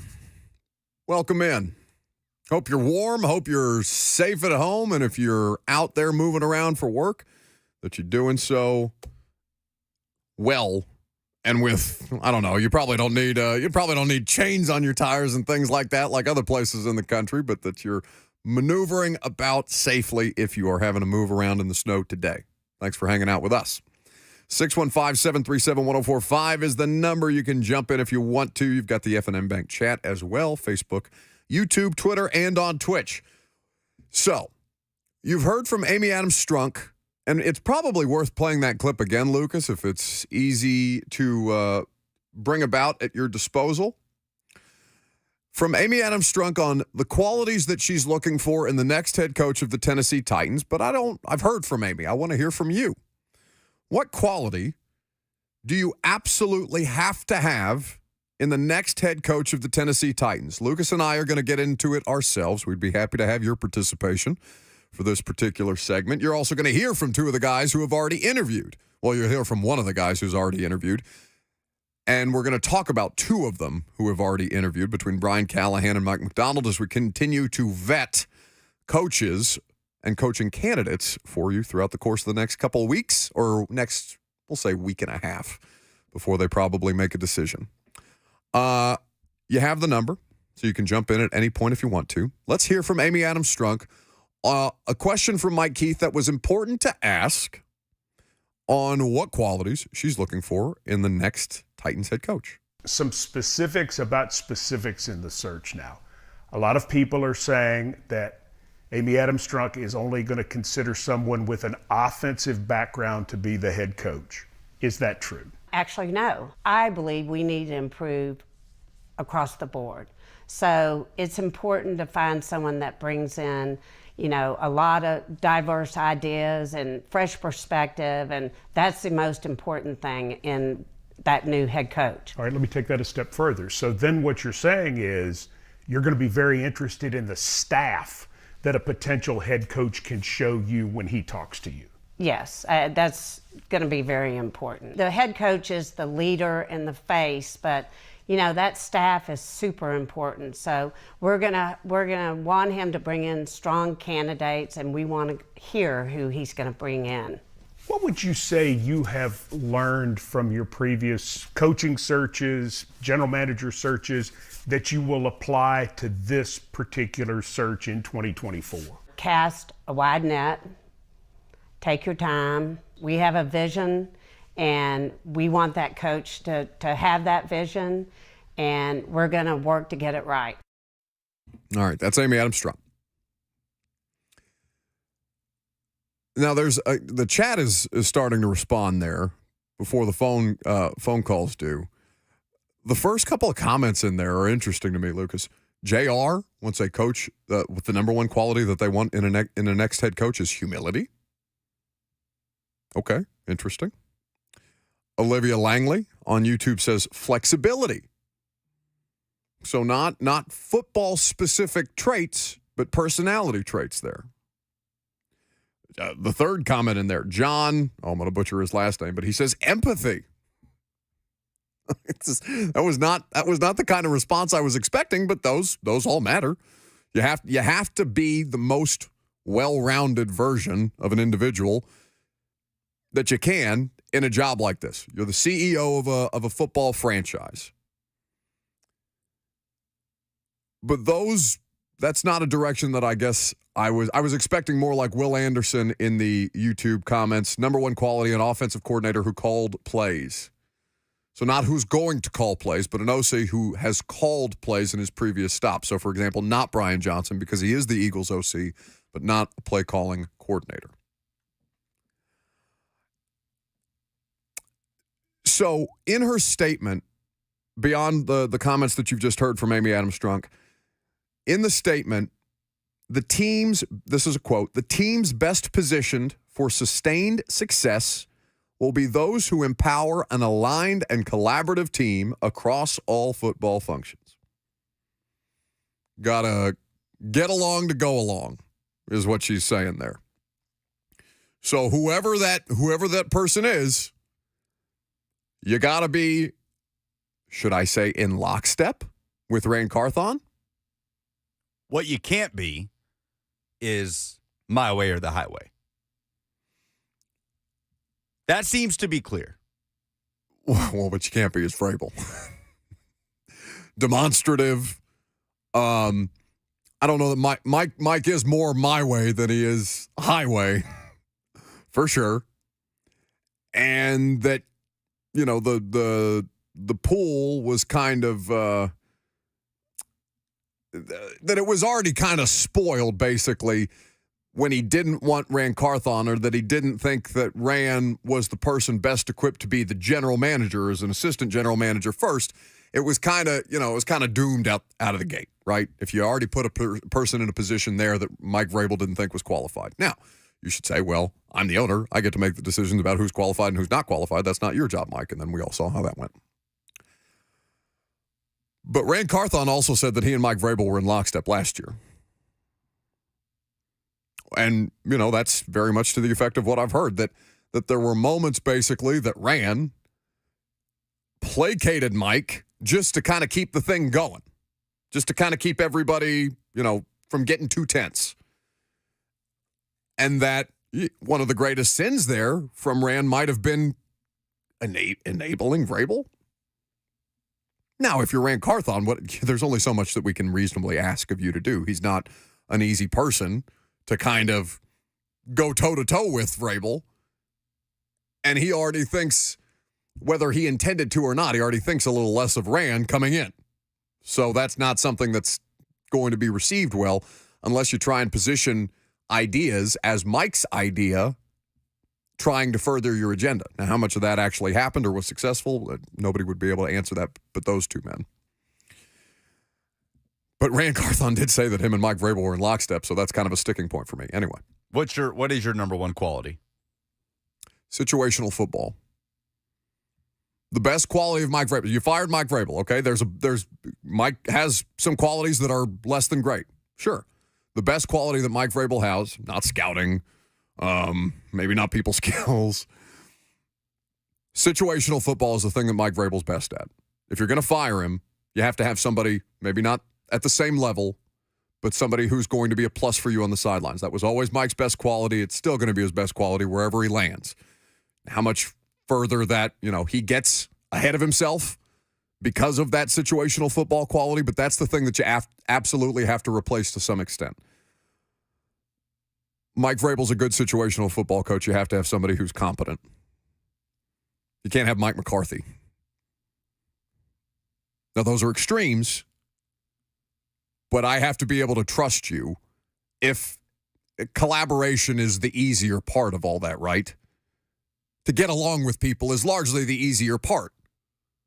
In an ego-filled business, maybe it's not, but I think situational football, offense, defense, special teams, all of it, you have to be well-rounded. You have to have just as much knowledge of the other side of the ball as you do the side that you're tasked with coordinating, or as a position coach or whomever you would be. They've only got one person who's not a coordinator right now in the search, right? It's Antonio Pierce, Interim coach, yeah. Right, but he's not an offensive coordinator, he's not a defensive coordinator. He's the only one like that. So it has to be as well-rounded a football knowledge as humanly possible in game. You have to be able to trust that person. Which they've had, like you said, over the last few years. But I don't know if they have had a laid-out plan to maximize Will Levis in the current state of football and how offense is played in the NFL. So that's it for me. It's the coach that, talk about vision, the coach that has the most prepared vision and plan laid out for how to maximize Will Levis and make the Titans offense, modernize it, bring it up to speed. And it doesn't mean that it has to be an offensive coach. I think people are going to fall into this trap where outside of, let's say, Ben Johnson and Bobby Slowick, I know Brian Callahan's out there, I worry that people will get really angry and reactive if the Titans hire a defensive coach just because he doesn't have that offensive tag next to him. When in reality, maybe the best candidates are on the defensive side. I would rather see the Titans hire a defensive-minded coach that is a better overall candidate and will nail his offensive staff, because just because you're a defensive-minded guy doesn't mean you can't have a plan for the offense and the quarterback, than the next best offensive mind just because he has that tag of offensive coordinator next to him. Lucas, my favorite candidate of the ones that they have requested interviews is Dan Quinn. And I know people are going to scream at that. But Dan Quinn did that job, did it well until his coordinator situation fell apart. And while it wasn't like the same kind of a situation as Vrabel, Dan Quinn has done that job. That matters so much. That matters so much. I give credence to him over every other candidate because he has been in that position before. Square Up on the F&M Bank chat asks, okay, so what happens when that staff leaves in one season? Replace them. Do the thing that everybody else has to do. Was DeMeco Ryans a good hire for the Houston Texans? Yes. Yes, DeMeco Ryans, a defensive-minded head coach who nailed his coaching staff. Bobby Slowick done a great job. If Bobby Slowick goes on and gets a head coaching opportunity, DeMeco Ryans is going to have to replace him. But DeMeco Ryans was a good hire in Houston. And what he does to replace Slowick, if he does indeed have to do that, is going to determine the next few years for him. But to act like he wasn't a good hire just because he's a defensive-minded guy is short-sighted to me. Now, an interesting comment brought up on YouTube from Solricht, I think is how I say it. It's not a sustainable thing to do with the context of we can't keep resetting the offensive staff and expect success. No, that's absolutely. You're right. It's not sustainable. It's why teams fall apart across the league. None of this is sustainable. Your biggest mistake is thinking that it is. The coordinators who succeed will immediately get head coaching opportunities or take interviews. Nobody really had any complaints about Vrabel in 19 and 20, right? I mean, defensively in 2020 for sure, but that was more about Bowen and the fact that Mike didn't make him the defensive coordinator until 21, that Mike was still at his hands in the defense. But when Art Smith was the coordinator here, there were no issues with Mike Vrabel, really. You can't just assume because you hire an offensive coach and that he's going to call plays that that's going to be the thing that protects you for the longest. None of this stuff is sustainable. It's just how you bridge the gaps in between. And I know you don't want to hear that, but that's the nature of the league. 615-737-1045 is the number. We'll get to your phone calls on this. We'll continue to discuss the most important quality you need to see in the next Titans head coach. 615-737-1045 is the number. We'll also talk about Brian Callahan and Mike McDonald, who have already interviewed next.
Welcome back to the show. 615-737-1045. Some coaching changes around the league. Nothing too huge, but a bunch of shakeups with the Saints staff. They're firing longtime offensive coordinator Pete Carmichael, who has been there since Sean Payton was the head coach.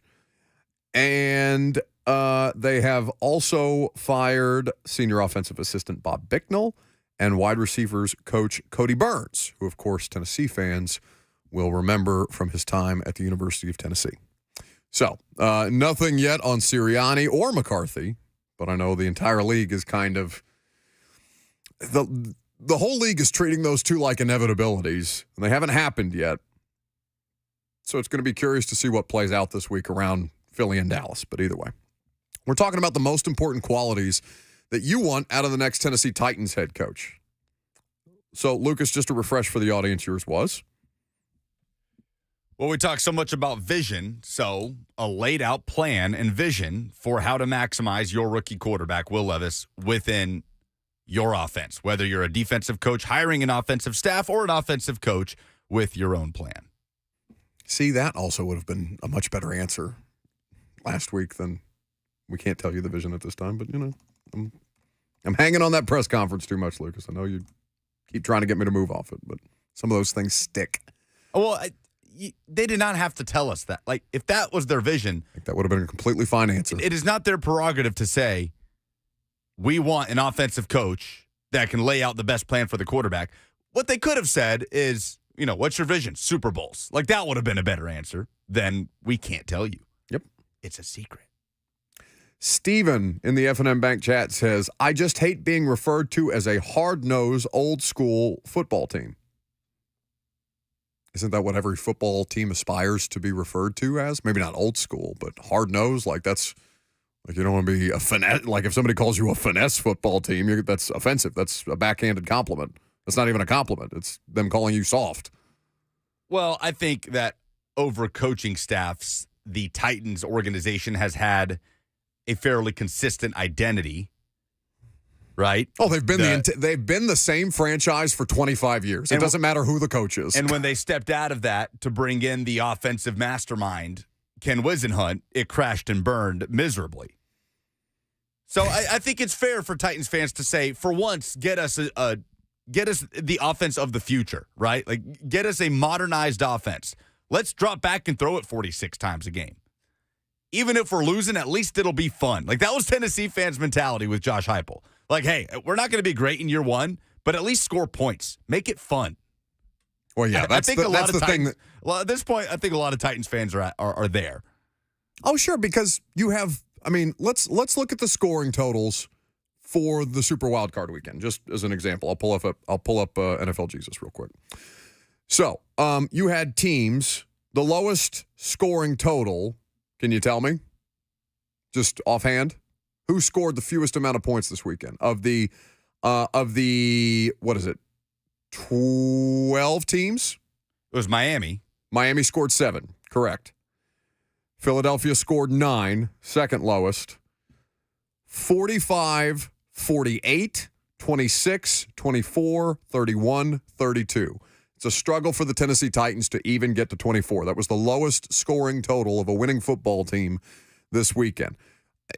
If you're scoring points, you're erring on the side of caution. Even if it's the 2020 Titans defense that's just a nightmare on third down, you still give yourself an opportunity to compete because you're able to keep pace. That is logic that I'm totally willing to accept. Points, it's no longer a defense wins championships league, right? We're past that. Yes. Defensive stops matter. Turnovers matter. Short fields matter. Defense doesn't win championships anymore. That's an archaic phrase. Passing game wins championships. Passing game wins championships. Explosive plays win championships. Points win championships. So that's where we're at. So while I'm not willing to like blanket statement be like, all right, just whoever can get you to score the most points because your defense can be a nightmare, and then all of a sudden you're Lincoln Riley, and nobody wants that. But the offensive side of the football matters infinitely more than anything else. And that is a point towards hiring an offensive coach. How many offensive coaches do we see in the NFL that have a productive offense? Their plan is laid out. It's going to be their system, regardless of who's in there as the offensive coordinator, and have to kind of cycle through defensive coordinators, whether it's because they're fired, they move on to head coaching opportunities, whatever it might be. Coaches can survive like that if you're still able to outscore teams and the quarterback play is still good. When you hire a defensive coach that struggles to get that first offensive coordinator hire or struggles to replace that first offensive coordinator hire, then you're in trouble. A sputtering offense is going to get you ousted far quicker than a sputtering defense. Everything's magnified. Mike Vrabel probably still has a job if he gets the offensive coordinators right after Art. Probably. Because it's easier to cover all that stuff up, all the discontent when you're scoring points. You're not hyper-focused on Christian Fulton if you're scoring points. Now, somebody asked the question, let Levis sling it all over the yard. Why did we draft him if we aren't going to do that? Well, because he's a turnover risk. That's the place where defense still does matter. If you're able, all those off-target passes, all those interceptable balls, like Levis is a turnover risk. George in Mount Juliet is next. Hey, George. Hey, guys. My main concern is experience at all different levels and somebody that's been around, because he's going to have the best opportunity to bring in coordinators and stuff from different teams that he served on. And nobody's talking about it, but to me, Jim Schwartz fits that better than anybody. And he's been to the Super Bowl, and he's been with us, and our defense was best under him. And I think that he's got more experience, and he could probably bring in somebody from his past. You know what I mean? You learn from your mistakes, so hopefully. So therefore, if he's been around longer, he's got more experience learning from his mistakes. And hopefully he can bring in the coordinators that we need, but he's a defensive-minded guy. And to be honest with you, I still believe that defense wins championships, because you look, Miami's got a high-flying offense. They lost. I mean, almost all the teams, Philadelphia is supposed to have a big offense. They lost. Dallas has got a great offense. They lost. The teams that won are the teams that are balanced. Doesn't matter whether but you can't be balanced if you're giving up 30 points every game. It doesn't matter how many points you can score if you can't score as many as the defense gives up. So, to me, I think it needs to be balanced. So that's all I got, guys. Thank you for the call, George. The Oscars music is because 60 seconds on the clock, so we keep the calls moving. Yeah, balance, of course. But if you had to skew one way, you're going to skew offense. Number one defense in the NFL just got roasted. It's true. By the Houston Texans. They had a bad day. And it cost them. And here's the thing, though. You can be the number one defense all season long, or you can be a solid defense. Like the Dolphins were a solid defense while their parts were healthy, and then you look around and the only recognizable member of their secondary is who? Jalen Ramsey. And Bradley Chubb is done for the year. Like, the thing that matters more than any of this crap is injuries. Becky in Nashville is next. Well, I tell you, I think Amy has already made up her mind.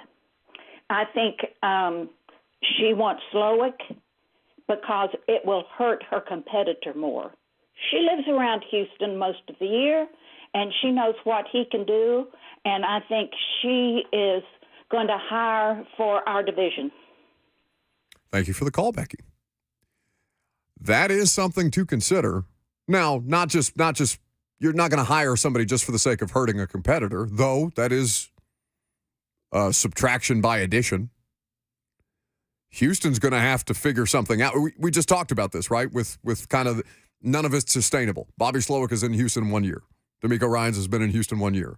All of a sudden, DeMeco Ryans, who looks like a good head coach and probably is a good head coach for all the reasons that he was hired, is going to have to figure this out. Going to have to find his next offensive coordinator. Whether the Titans hire Slowick or not, Bobby Slowick is more likely to end up somewhere else than Houston. And Houston is coming off of they're riding as high as they've been in the last 5 years, 6 years, since they were competing in the playoffs regularly with Deshaun Watson. So So all of our praise for D'Amico Ryans, it's going to look a lot different if they don't get the next offensive coordinator. It's really hard to do, guys. I'm not saying that this is not as easy as I think people want to make it. Having a gift for offensive play calling, having a flow, a sense, all the different kind of general terms that you want to use but can't quantify, it's super rare. Because nobody's running different plays. Not really. Maybe Andy Reid throws something at you every once in a while that you haven't seen, like the ring around the rosy stuff, like whatever. But for the most part, conceptually, these are all the same plays all over the league. It's just, do you have the person with the right feel and the correct level of communication to be able to get players in position to execute properly? That's a very, very specific skill set. It's like quarterbacks. You're not going to find 32 good quarterbacks. You might not even find 32 average quarterbacks. There's going to be some at the top of the heap that are going to be way better than others, and everybody else is trying to figure out how to patchwork it together below that top tier. All right, so let's talk about some actual candidates that the Titans have interviewed, and of course those interviews will continue virtually until they can do in-person interviews starting on the 22nd. So, two of the candidates we're going to look at, Brian Callahan, the Bengals offensive coordinator, is probably a good place to start, given that he just completed another offensive coordinator, head coach interview with the Los Angeles Chargers. That's another interesting wrinkle there. Because in the same way that the Titans staff is still under contract and technically still employed by the the offensive coordinator right now for the Tennessee Titans is Tim Kelly. He's under contract. What happens with, who's my guy? Kellen Moore. That's another kind of ripple effect type of thing that's worth paying attention to out there. Yeah, Chargers have also interviewed Jim Harbaugh as well. They're the first ones to interview Jim Harbaugh. So let's do this. Let me throw you. We're going to vet these candidates after they have completed their interviews with the Titans. So we'll do our version of it. I'll throw you the resume. You tell me biggest reason for, biggest reason against, in your mind, hiring this candidate to be your next head coach. So you want to start with Brian Callahan. Please. Offensive coordinator of the Bengals. He's 39 years old, an Illinois native, did not play college football, went to school at UCLA. His coaching start was in 2010. He was a coaching assistant with the Broncos and was on that staff in some capacity on the offensive side through the Super Bowl winning season in 2015. So worked with Peyton Manning, worked with Rick Dennison, the offensive coordinator. Gary Kubiak was the head coach. He's hired as the quarterbacks coach of the Lions, 2016 and 17, with Matt Stafford still there. He's the Raiders quarterback coach in 2018, and Zach Taylor, hires Callahan to be his OC when he gets the Bengals job in 2019.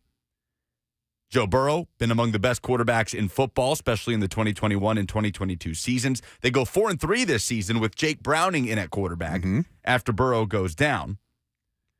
Now, I guess the question here would be, would Brian Callahan be the play caller? He's not the play caller in Cincinnati. Zach Taylor is. He's as involved in game planning as anybody. Zach Taylor ultimately is the play caller on game day. And another thing that you can do with these candidates is look at, okay, who would they bring with them?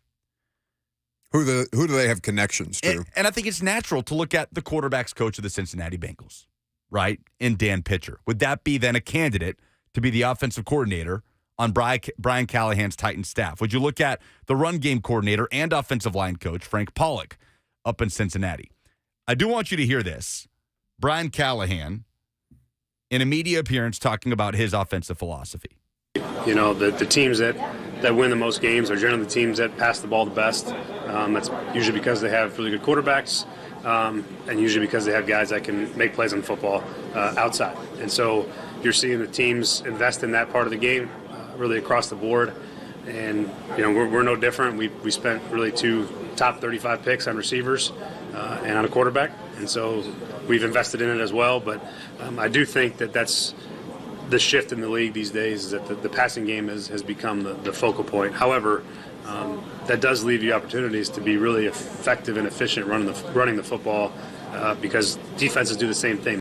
Now, I think that's music to Titans fans' ears. Sure, except it ignores one part, but we'll get to that. But the last thing I'll say is one thing you got to ask yourself, too, with Callahan is, okay, do we want to dip back into the well that is the Shanahan coaching tree, the Sean McVay coaching tree that has produced some good results, or what does the Zach Taylor coaching tree look like?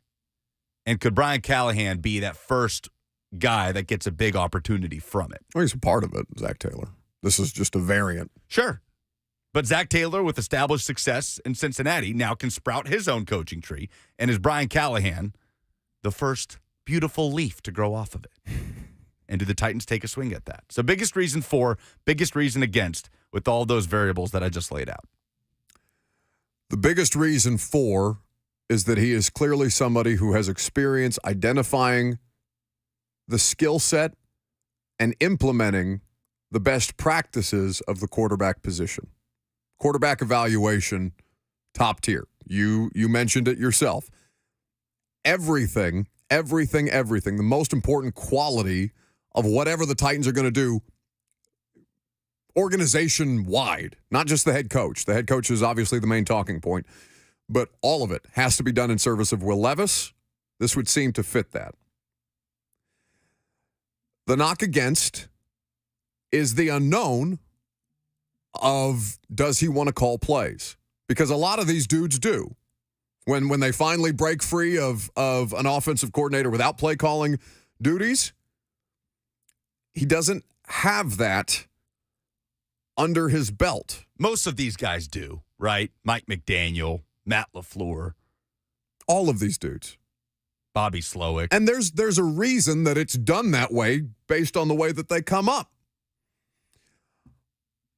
So the unknown is the biggest knock against. Now, secondarily, though, I'm going to go back to his offensive philosophy. Can you play that clip for me again? And let me ask Titans fans who are listening to this, what's the one thing that matters most here that you don't hear in this clip? You know, the teams that win the most games are generally the teams that pass the ball the best. That's usually because they have really good quarterbacks, and usually because they have guys that can make plays on football outside. And so you're seeing the teams invest in that part of the game really across the board. And, you know, we're no different. We spent really 2 top 35 picks on receivers and on a quarterback. And so we've invested in it as well. But I do think that's the shift in the league these days, is that the passing game has become the focal point. However, that does leave you opportunities to be really effective and efficient running the football because defenses do the same thing. What's the thing in Cincinnati that they can't get right? Offensive line. There's not a mention of an offensive line situation in there. Quarterbacks and wide receivers, emphasis on skill position players, because that's, and by the way, it is easier to find better skill position players than it is to find offensive linemen. Now, he is going to be gifted with a team that is almost assuredly drafting an offensive lineman at 7, whether it's Brian Callahan, Dan Quinn, Mike McDonald, any of these guys. Like, if this team doesn't take a tackle at 7, I don't care who you are. Like, immediately, fireable offense based on how this team's last 2 seasons have gone. Okay? I think you can live with that, though, if you can get the personnel right in front of them. Somehow the Bengals made it to the Super Bowl with that offensive line that allowed Jeffrey Simmons to sack Joe Burrow however many times Jeff got home, but 9 overall, 11 if you take away the penalties. They've been able to circumvent that in Cincinnati somehow. 1 year. 1 year they've really been able. That's such a small sample size, Lucas. And I get what you're saying. They did. They made it to the Super Bowl. They've got the best skill players. I mean, you could argue they've got the best collection of skill position players anywhere. I mean, they drafted Jamar Chase over Penei Sewell, and it paid off. It paid off. But you know who else it paid off for? Detroit, because they got Penei Sewell, and they've got the most balanced offense in football. So this is point counterpoint here. I'm just saying that I understand why his emphasis is there. I also understand that this is a fundamentally different situation than one he's getting ready to enter. We'll talk about Mike McDonald, the Ravens defensive coordinator, who was also interviewed for the Titans head coaching job, next.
So let's vet one more Titans head coaching candidate before we get to some polls and wrap things up. You going to have me do the polls myself again, or are you going to participate today? I'll think about it. Okay.